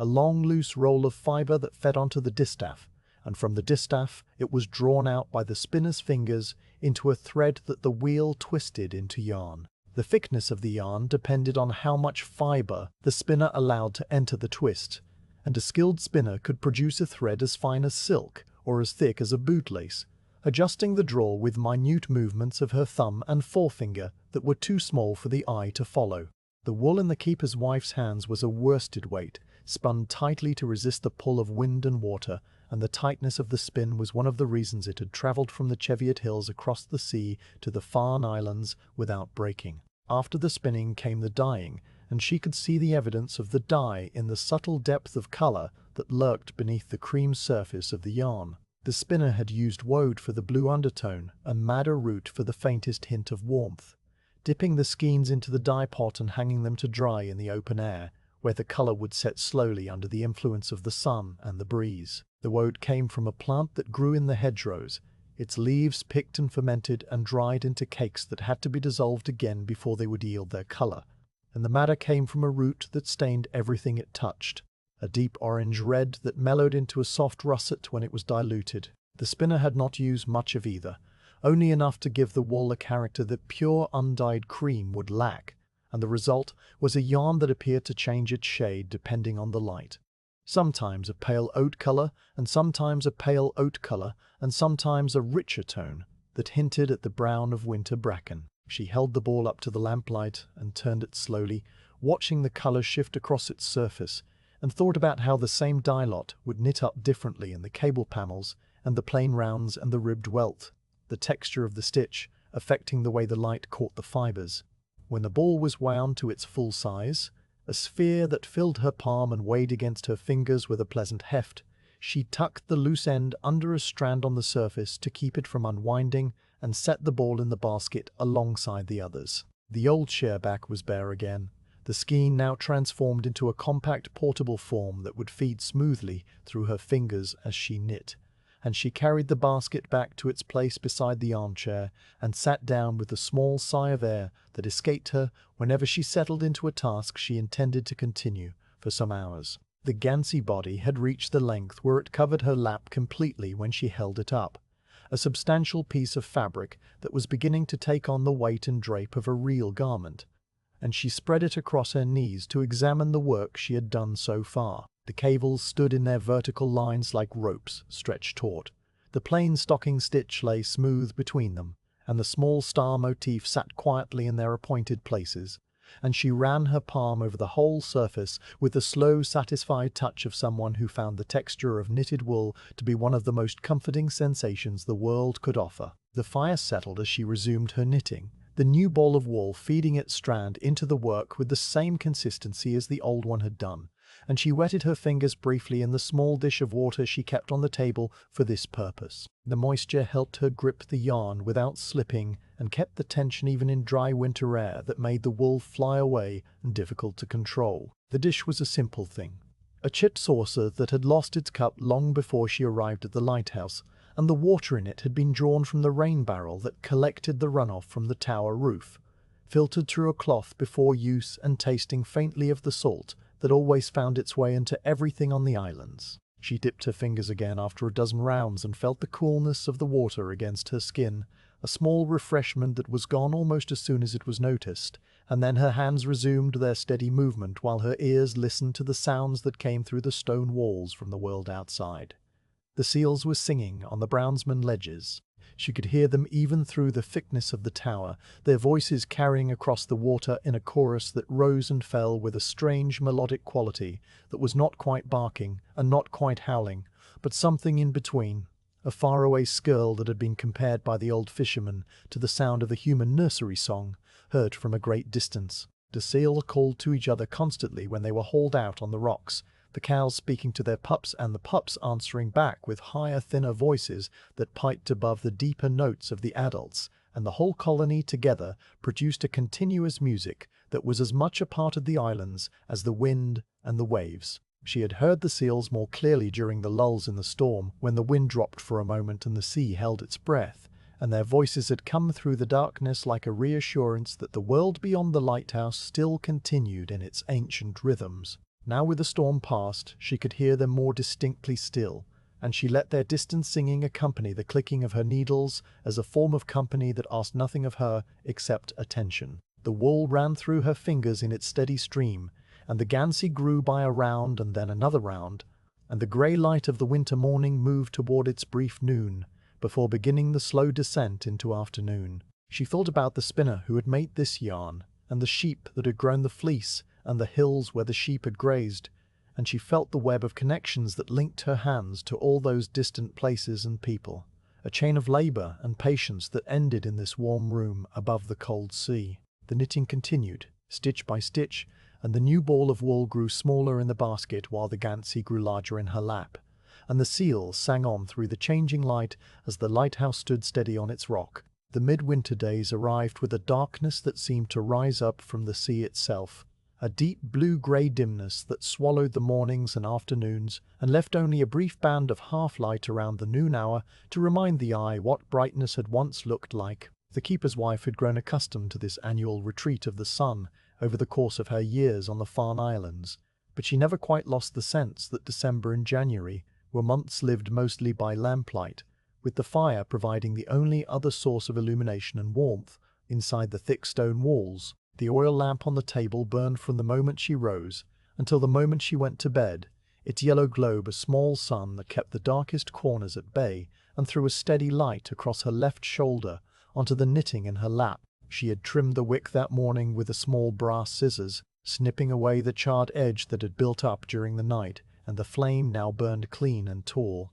its reflection caught in the polished surface of the whalebone needles as they moved through their endless patient circuit. The gansey had grown long enough now that it pulled in her lap when she sat and hung down past her knees when she held it up by the shoulders. A substantial tube of fabric that contained many thousands of stitches arranged in their orderly patterns. The ribbed welt at the bottom had been joined by several inches of plain stocking stitch, and the plain sections had been interspersed with the cable bands that ran up the front and back, and now she had reached the point in the design where the central panel would begin, the large diamond-shaped field of pearled motifs that would spread across the chest and shoulders like a web of texture against the smooth background. This was the most complicated part of the whole garment, the section that required the most counting and the most attention to the pattern, and she had been both looking forward to it and setting it aside in her mind as something to be approached when the rhythm of the winter had fully settled around her. That rhythm had now settled as completely as it ever would, the days reduced to their shortest span and the nights stretched to their longest reach, and she felt ready to begin the work that would carry her through the deepest part of the dark season. She retrieved the linen pattern from its place beneath the balls of wool in the basket and spread it on the table, weighting its corners with the china dish, the smooth pebble, the heron-shaped scissors, and her cup of tea. The ink-drawn symbols had become as familiar to her as the letters of her own name over the many times she had studied them, but she still looked at them now with the fresh attention of someone about to commit a complex set of instructions into physical form. The central panel was outlined on the linen by a large diamond that spanned the width of the chest, and inside this outer diamond were smaller diamonds nested one within the other, each one drawn with the precise little strokes that her mother's hand had made decades ago. The outer diamond would be worked in pearl stitches that would recede from the surface of the fabric, creating a subtle depression in the smooth stocking stitch, and the inner diamonds would alternate between pearl and knit to produce a pattern of light and shadow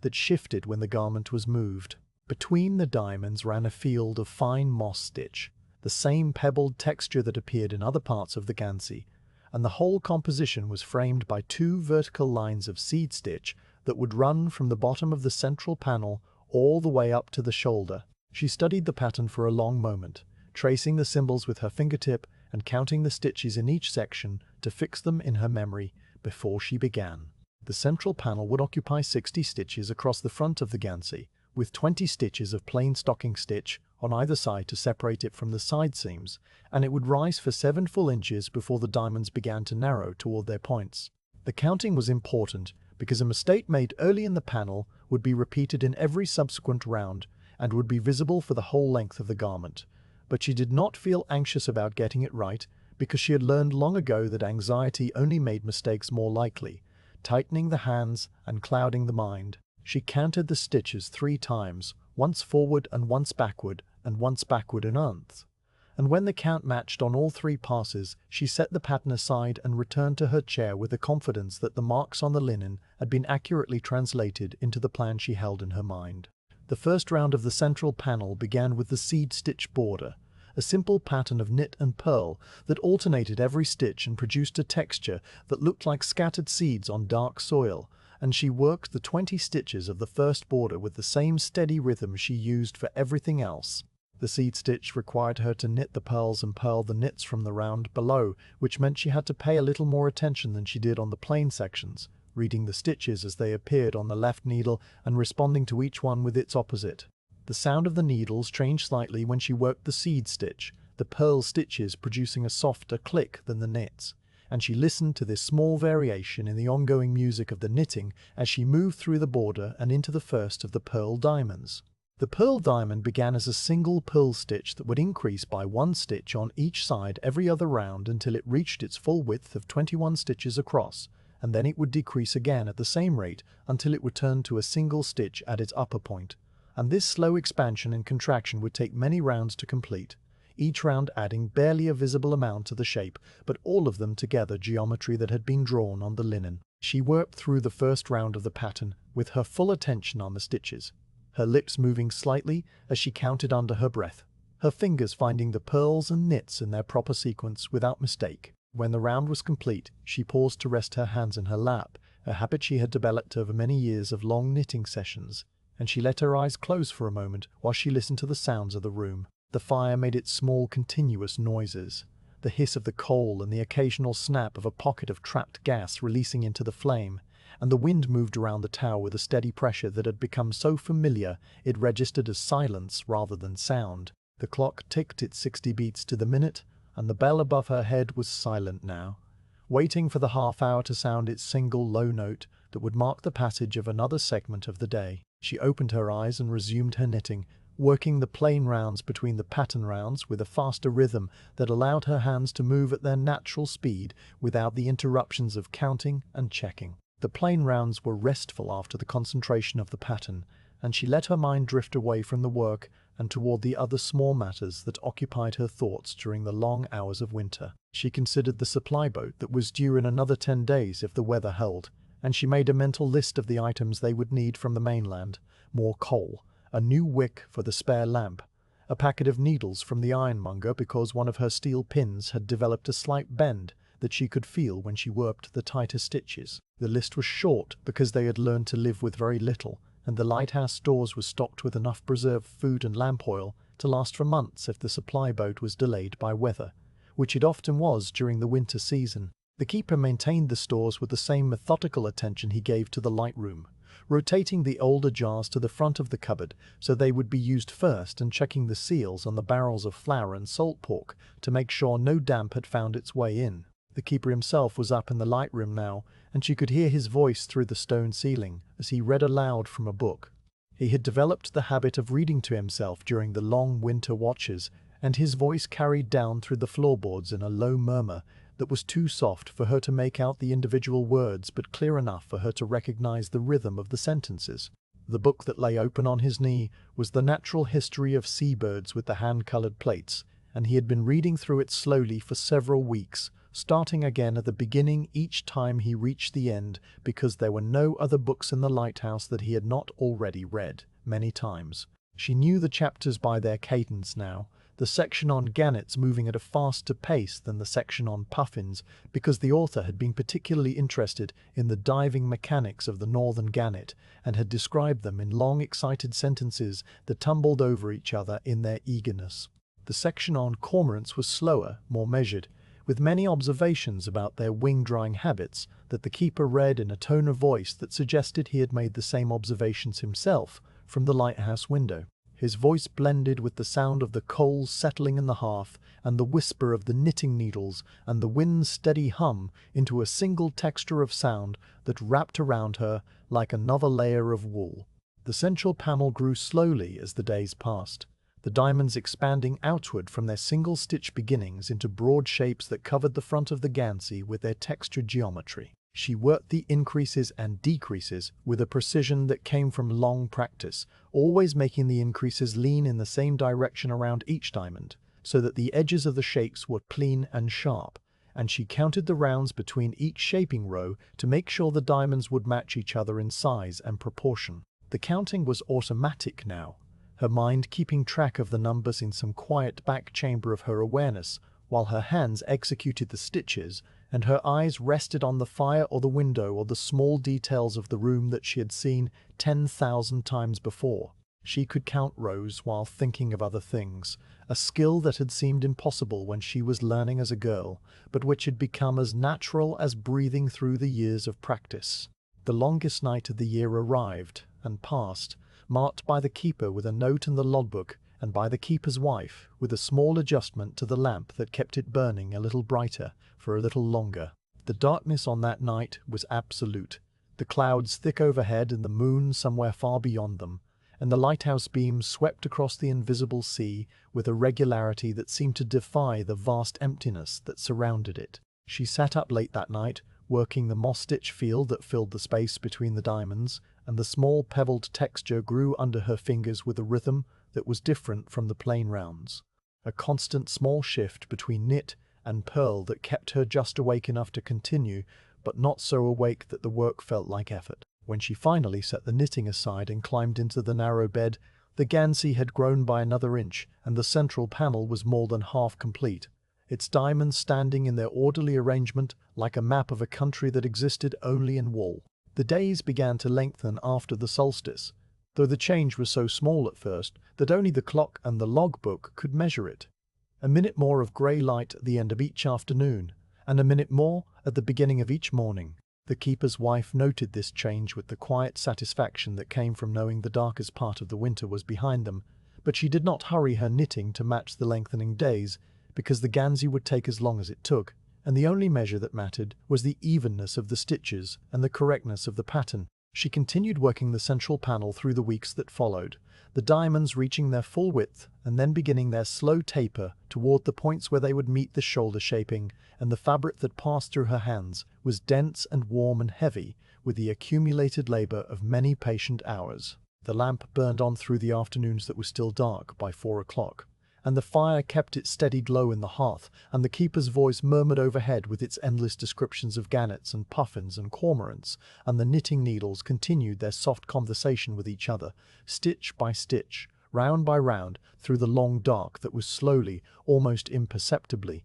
beginning to lift. The gansey had reached the point in its slow growth where the body was complete from the cast-on edge to the underarm, a length of fabric that now measured the span from her fingertips to her shoulder when she held it up by the welt, and the time had come to divide the stitches and begin the sleeves. This was a significant moment in the life of any gansey, the transition from the large simple tube of the body to the smaller more shaped tubes of the arms, and she approached it with the same calm method that she brought to every stage of the knitting, preparing her tools and her materials before making a single move that could not be undone. She had counted the rounds that morning with the help of the smooth grey pebble, running her thumb down the column of stitches and tallying the cable crossings to confirm that the body had reached the proper length, and the count had matched the measurement she had taken with the piece of string weeks ago. The underarm point sat at exactly the right place, and the fabric had the correct amount of ease built into its circumference, and the pattern panels were centered and symmetrical on both the front and the back, and all these small accuracies added up to a garment that was proceeding as it should. She laid the gansey across her lap and studied the live stitches that waited on the circular needle, 240 loops of cream-colored wool that had been worked and reworked over many weeks into the pattern she had drawn from the linen. The stitches sat in their orderly rows, the cables standing proud, the diamonds and moss stitch panels lying flat and even, and the whole fabric had the dense, substantial feel of something that had been made with patience and attention. She would need to divide these stitches into 3 groups, the front, the back, and the underarm gussets that would be set aside on spare yarn and joined later when the sleeves were complete. The division required her to count carefully, placing markers at the exact points where the side seams would fall, and making sure that the front and back contained the same number of stitches so that the garment would hang straight on the body. She took up the piece of string she had used for the original measurements and laid it across the fabric, checking the placement of the markers against the center points of the pattern panels, and when she was satisfied that everything aligned, she reached into the basket for the spare yarn that would hold the gusset stitches. The spare yarn was a length of smooth cotton cord that she kept for this purpose, a pale unbleached strand that was slippery enough to slide through the live stitches without gripping the wool and strong enough to hold them securely without breaking. She knotted one end around a small scrap of fabric so that the stitches would not slide off, and then she began the careful process of transferring the gusset stitches from the main needle to the cotton holder. The gusset at each underarm was a triangle of 20 stitches, 10 on the front and 10 on the back, and these 20 stitches would be placed on the holder and left to wait while she worked the sleeves and the upper body, then joined together at the very end when the gansey was finished and the seams were grafted. She slipped each stitch from the left needle onto the cotton cord with the precise motion of someone moving eggs from one basket to another, the whalebone needle tip lifting the loop and passing it across, and she counted under her breath as she went, marking the groups of 10 with a small nod. When the first gusset was transferred, she tied the ends of the cotton in a loose bow so that nothing could escape. And then she did the same for the second gusset on the other side, and the live stitches of the body were now divided into their proper sections. The sleeve stitches waited on the main needle, and she sat for a moment looking at the smaller circle of loops that would become the first arm. The sleeves of a gansey were worked from the shoulder down to the cuff, the reverse of the body which grew upward from the welt, and this change in direction meant that she would need to pick up stitches around the armhole opening and knit outward in a narrowing tube that followed the shape of the arm. The picking up was a delicate operation that required her to look at the edge of the fabric and find the small V-shaped openings between the stitches, inserting the needle into each one and drawing up a loop until she had created a new row of live stitches all around the armhole. She worked her way around the opening with the same careful attention she gave to counting the pattern, and the new stitches appeared on her needle, one after another, until the full circumference of the sleeve was established. She counted them twice and found the number matched the calculation she had made from the gauge sample, and then she joined the round with the smooth grey pebble placed as a marker and began the long, slow descent toward the cuff. The sleeve was smaller than the body, its circumference only 80 stitches at the top where it joined the shoulder, and the smaller circle moved faster through her hands because each round took less time to complete.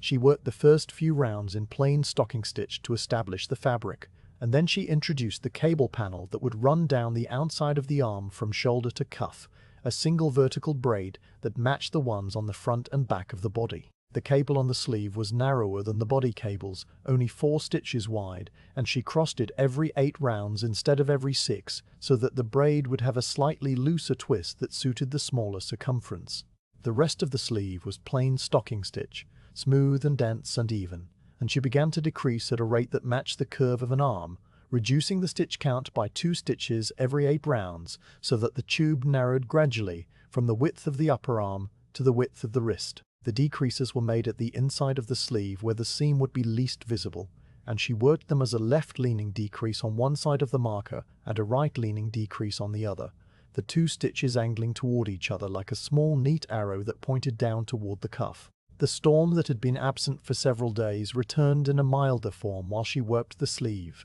a westerly wind that came across the islands from the mainland and brought with it a different quality of cold than the easterly gales of the previous weeks. This wind was drier and sharper, carrying the smell of frost and bare earth rather than salt and deep water, and it rattled the window shutters with a lighter, quicker sound that was almost playful compared to the deep, sustained booming of the earlier storms. The sea responded to this westerly by rising into shorter, choppier waves that broke against the rocks with a sound like a scatter of pebbles rather than the heavy thud of the larger swells, and the spray that hit the window glass froze into delicate fern-like patterns that caught the lamplight and sparkled, before melting and running down in slow streaks. She watched these patterns form and dissolve as she worked, the small drama of the window providing a moving picture that her eyes could rest on while her hands continued their independent labor. The keeper had been making his rounds with an extra scarf wrapped around his neck, and when he came down from the light room after his afternoon winding,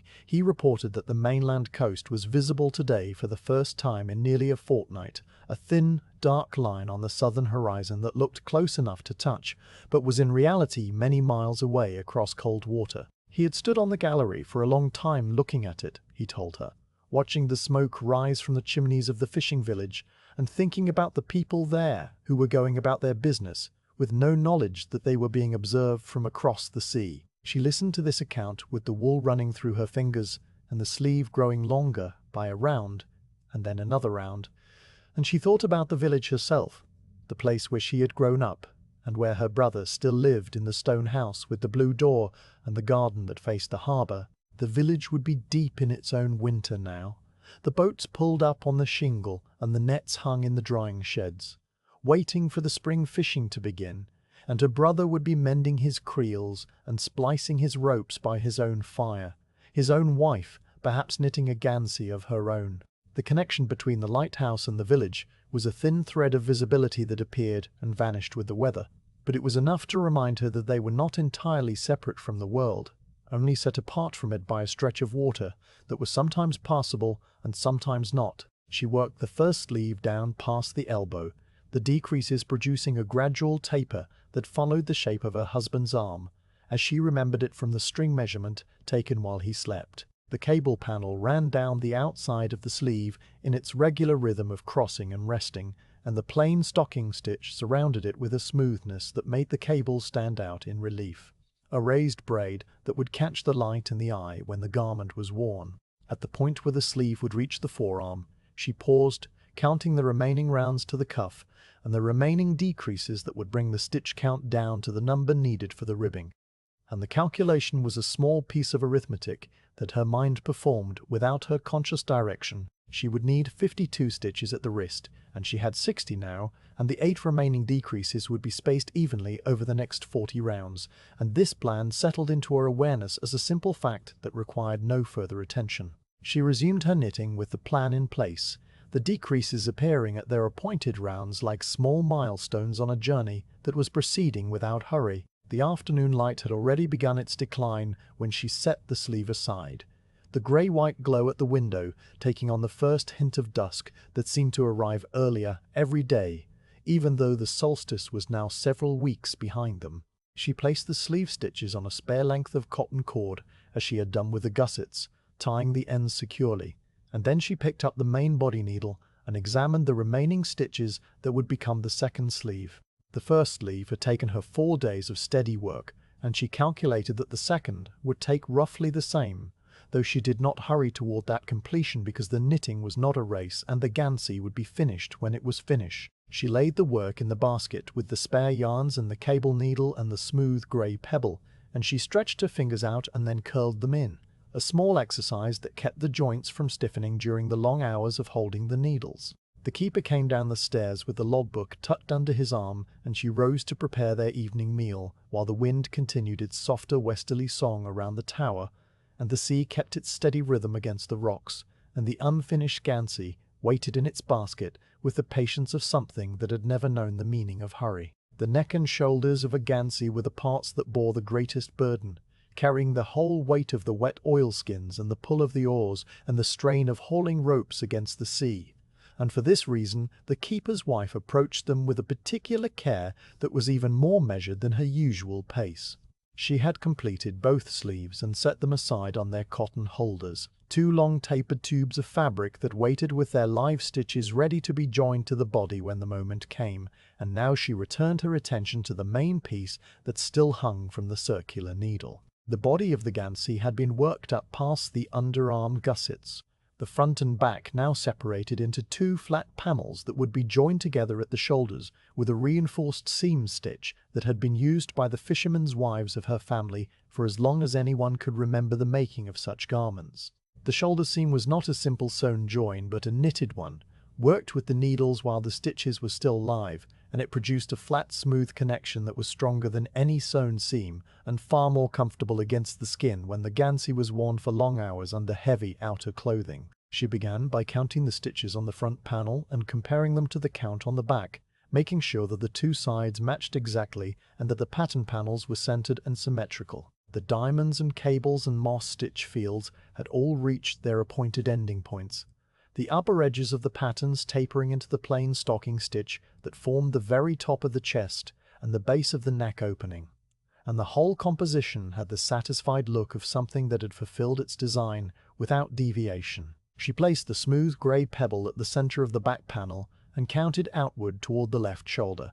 marking the point where the first shoulder seam would begin, and then she did the same for the right shoulder, and the two marks sat at equal distances from the center, balancing the garments like the pans of a scale. The neck opening would fall between these shoulder seams, a wide scoop that would be picked up later and finished with a deep ribbed collar, and for now the middle stitches of both front and back would wait on their holders while the shoulder seams were joined. The joining method was called the three-needle bind-off in her mother's vocabulary, though the name was less important than the technique itself, which required her to hold the front and back shoulder stitches on two separate needles and knit them together with a third needle in a single operation that closed the seam and bound off the stitches at the same time. She slipped the front shoulder stitches onto one whalebone needle and the matching back shoulder stitches onto another, and she held the two needles parallel in her left hand with the wrong sides of the fabric facing inward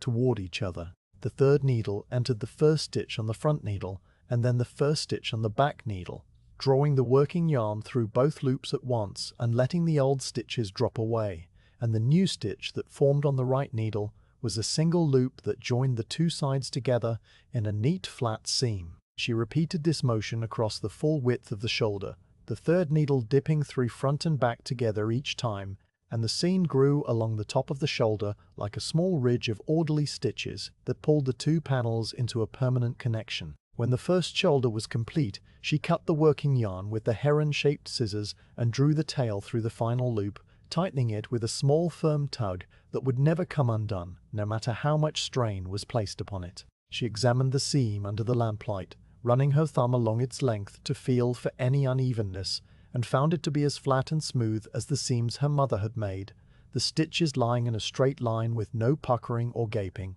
The seam would sit on top of the shoulder where it would be protected from the rub of the oilskin straps by the thickness of the knitted fabric itself, and it was strong enough to hold against any force that a man's work could place upon it, a small but essential piece of engineering that had been worked out by generations of women who understood that the beauty of a gansey lay in its strength, as much as its appearance. She repeated the same process for the second shoulder, counting the stitches again before she began, and working the three-needle bind-off with the same steady rhythm, and when it was done, the body of the gansey had become a single connected piece, with a head opening at the top and two arm openings at the sides, a garment that now held the unmistakable shape of a human torso. The neck opening waited for its collar, a circle of raw stitches that would need to be picked up and finished with the same deep ribbing that had begun the gansey at the welt. She transferred the held stitches from their cotton cords back onto the circular needle, working her way around the front and the back and the short sections of the shoulders, and then she began the slow process of knitting the ribbed collar that would rise from this foundation. The collar ribbing was worked in the same alternating knits and purls as the welt, and it grew upward from the neck opening for a full 2 inches before she began the bind-off that would finish it. The bind-off was worked loosely so that the collar would stretch enough to pass over a man's head without strain, and she used a needle one size larger for the final round to ensure that the edge had the spring it needed. When the last stitch was bound off and the yarn tail drawn through, she held the gansey up by the shoulders and examined the neck opening with the critical eye of someone who would find any flaw that was present. The collar sat square and even, its ribbing pulling in slightly as it was designed to do, and she nodded once before setting the work down on her lap. The gansey was nearly complete now, lacking only the setting in of the sleeves and the grafting of the underarm gussets that would close the small triangular openings at the sides, and she felt the quiet satisfaction of a long task approaching its natural end. She stretched the body across her knees and looked at the whole expanse of the fabric, the miles of wool that had passed through her fingers since the dark season began, and she saw that the work was good in the way that all honest work is good, even and true and fit for its purpose. The patterns that had been drawn on the linen all those decades ago had been faithfully reproduced in the knitted fabric, the cables and diamonds and moss-stitch panels all sitting in their proper places, and the garment had the weight and substance of something that would last for many years of hard use. She thought about her husband wearing it on the cold nights when he stood his watch in the lightroom,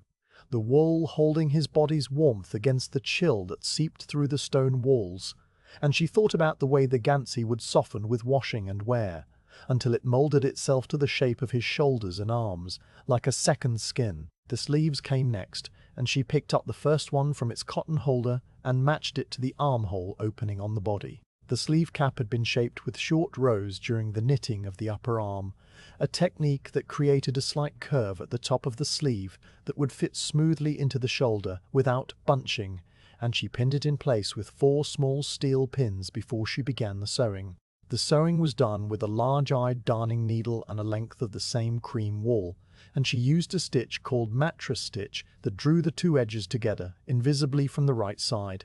the needle traveling under the horizontal bars between the edge stitches and pulling the seam closed with a gentle, even tension. The mattress stitch produced a seam that was nearly as elastic as the knitted fabric itself, and when it was finished, the join between the sleeve and the body was a flat, smooth line that followed the natural curve of the shoulder without drawing attention to itself. She sewed the first sleeve in slowly over the course of an afternoon, pausing several times to check that the seam was lying correctly and that the sleeve hung straight without twisting,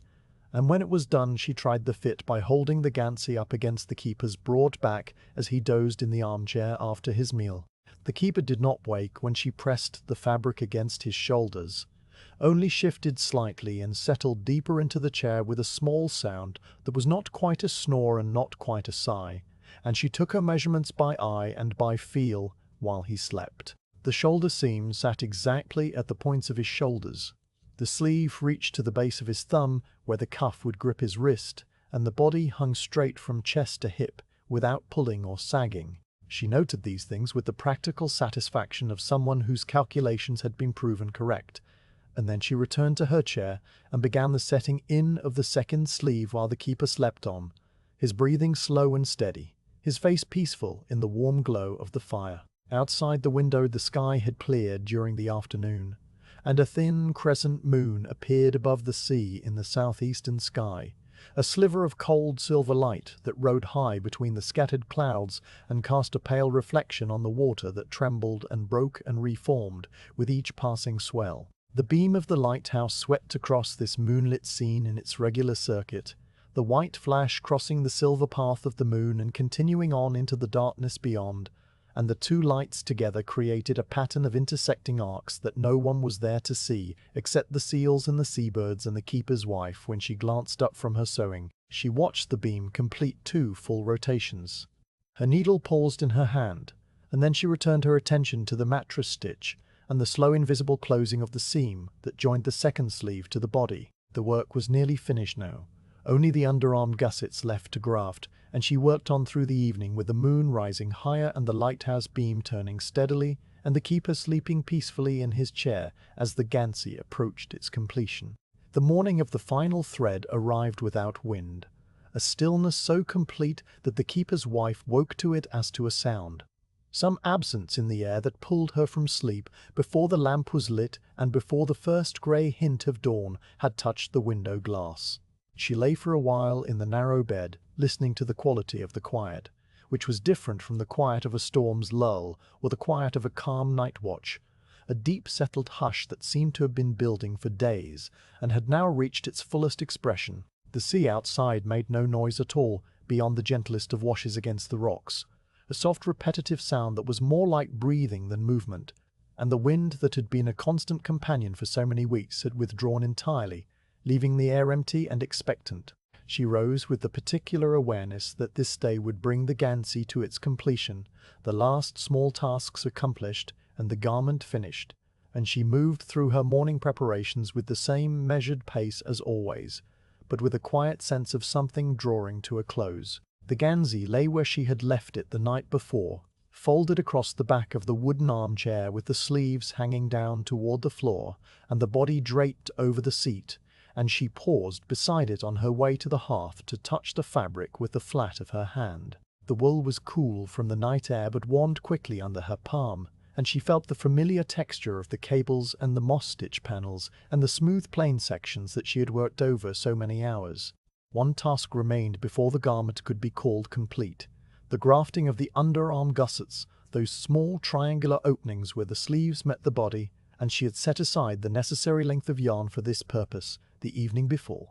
A piece of the same cream wool wound into a small butterfly that waited in the china dish alongside the smooth grey pebble and the heron-shaped scissors. The grafting would take perhaps an hour if she worked steadily, and then there would be only the darning in of the final yarn ends, the last threads that would secure the work against unravelling and mark the true end of the making. She lit the fire and the lamp, and prepared her tea, the familiar sequence of small actions that had opened every day of the winter, and then she settled into the armchair with the gansey spread across her lap and the darning needle threaded with the butterfly of yarn. Grafting was a technique that joined two sets of live stitches in a way that mimicked a row of knitting, the needle drawing through the loops in a particular sequence that created an invisible seam indistinguishable from the fabric around it. And it required her full attention because a mistake in the sequence would produce a visible line where the join was meant to be seamless. She had learned the grafting sequence from her mother, who had taught it to her as a rhyme: front knit off, front purl on, back purl off, back knit on, the 4 movements repeated in order until all the stitches had been worked and the opening was closed. She said the words silently to herself as she began, her lips forming the syllables without sound, and the needle moved through the first stitches with the deliberate care of someone threading a fine cord through a small eye. The gusset closed slowly under her hands, the 2 edges drawing together stitch by stitch, and the seam that formed between them was a perfect continuation of the knitted fabric, the little V-shapes of the stockinette marching across the join without interruption. She worked the grafting at a slower pace than her knitting, pausing after every few stitches to draw the yarn through with an even tension that matched the surrounding fabric, and to check that the seam was lying flat, without puckering. The wool had become an extension of her fingers over the months of the knitting, its behavior as familiar to her as the movement of her own breath, and she handled it with the gentle confidence of someone who had long since ceased to think about the mechanics of the work, and had entered instead into the quiet space where the making happened almost on its own. The first gusset was completed as the daylight began to strengthen at the window, and she examined the join by holding it close to the lamp, turning the fabric so that the light fell across it at a low angle that would reveal any unevenness. The seam was invisible from the right side, a smooth continuation of the knitted rows, and on the wrong side the small loops of the grafting stood in a neat line that would soften with wear and washing until it disappeared entirely. She set the first gusset aside and rotated the gansey to begin the second, the body of the garment spilling across her lap and onto the floor in a soft cream heap that still carried the faint scent of lanolin from the bale that had been opened so many weeks ago. The second gusset required the same attention as the first, and she gave it without hurry, the needle travelling through the loops in the same sequence, while the fire crackled softly and the clock ticked its steady count. When the last stitch was drawn through and the yarn tail pulled gently tight, she sat back in her chair and looked at the gansey as a complete object for the first time. The garment was whole now, a single connected piece of fabric with a neck and 2 sleeves, and a body that tapered from chest to welt, and all the joins were smooth and strong, the gussets closed and the shoulder seams flat, and the sleeve set in without a wrinkle. The patterns that her mother had drawn on the linen all those years ago had been faithfully translated into wool, the capels and diamonds and moss-stitch panels and small quiet stars all present in their proper places, and the gansey held the shape of a man's torso as if it were already being worn, the shoulders broad and the arms long, and the waist drawn in slightly by the spring of the ribbed wilt. What remained now was the smallest and most final of tasks, the darning in of the yarn ends. Every time she had joined a new ball of wool, or finished a cable panel, or completed a section of the pattern, she had left a tail of yarn hanging on the inside of the fabric, and these tails had to be woven back through the stitches to secure them against the pull of wear. She counted the ends as she found them, running her fingers along the inside of the gansey and tugging each tail gently to identify it. And there were 9 in total, 9 small reminders of the moments when one skein had ended and another had begun. She threaded the first tail through the eye of the darning needle and began the slow process of weaving it through the backs of the pearl bumps on the wrong side of the fabric, the needle traveling in one direction for several stitches and then doubling back on itself to lock the yarn in place. The wool was slightly sticky from its own natural lanolin, and the ends gripped the surrounding stitches as she worked them in, the friction of wool on wool holding them fast without the need for knots. She had been taught never to knot the yarn ends, because a knot would create a hard spot in the fabric that would wear against the skin, and a properly darned-in end was just as secure and far more comfortable. The 9 ends diminished one by one as the morning passed, the darning needle travelling back and forth through the fabric with the same patient rhythm that had characterized every stage of the gansey's making. She worked her way around the body and up the sleeves and along the collar, and when the final end had been woven in and trimmed with the heron-shaped scissors, she held the garment up to the lamplight one last time and examined every inch of its surface. The wool glowed a warm cream in the yellow light, the cables casting their small shadows and the diamonds receding and advancing in their textured geometry, and the whole garment had the substantial presence of something that had been made well and would last long. She turned it inside out and examined the wrong side, where the darned ends lay flat against the pearl bumps and the grafted seams ran in their tidy lines, and she found nothing that needed correction, no loose stitches or uneven joins or places where the tension had wandered from its proper consistency. The gansey was finished. She cut a length of the cream wool one final time and used it to tie a small bow around the hanger loop she had worked into the inside of the collar during the knitting, a tiny detail that her mother had always included so that the garment could be hung from a peg without stretching the neck. The bow was neat and tight and would hold for as long as it needed to,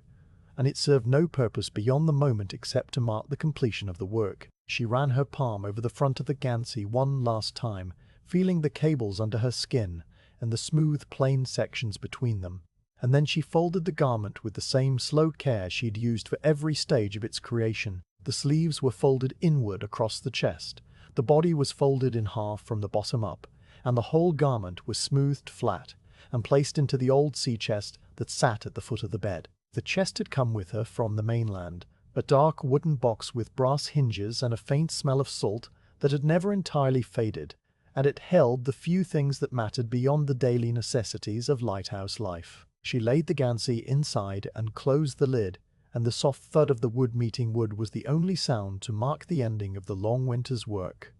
The morning outside had transformed while she worked. When she rose from the armchair and crossed to the window, she saw that a soft half-fog had settled over the islands, a low white mist that lay upon the sea like a blanket of brushed wool. The ha muffled all the edges of the world, blending the water into the sky and the rocks into the water, and the other islands had disappeared entirely behind its pale curtain. The lighthouse beam was still sweeping across the fog, though its light was diffused by the mist into a broad, soft glow that seemed to come from everywhere at once rather than from a single point, and the whole scene had the quiet, dreamlike quality of something seen through a thin layer of clean gauze. She stood at the window for a long time looking out at the fog, her hands empty now, her work complete, and she felt the stillness of the morning settle around her shoulders like a second knitted layer. The keeper came down the spiral staircase with the soft tread that meant all was well in the light room, and he paused when he saw her standing by the window with her hands at her sides. She turned to him and gave a small nod, the kind of nod that carried more meaning than words in a place where words were used sparingly, and he understood what it meant, because he had been watching the work progress through the winter and had seen the gansey growing in her lap evening after evening after evening. He did not ask to see the finished garment because he knew that she would show him when she was ready, but he smiled in the quiet way that had grown between them over the years,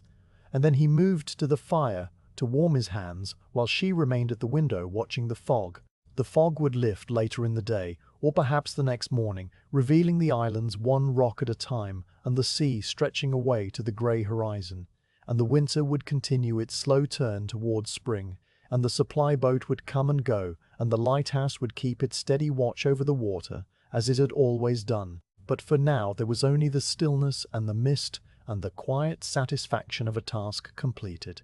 and she breathed the clean cold air that seeped through the window crevices and let the peace of the morning fill her completely, before she turned back to the room and the fire and the next small thing that needed doing.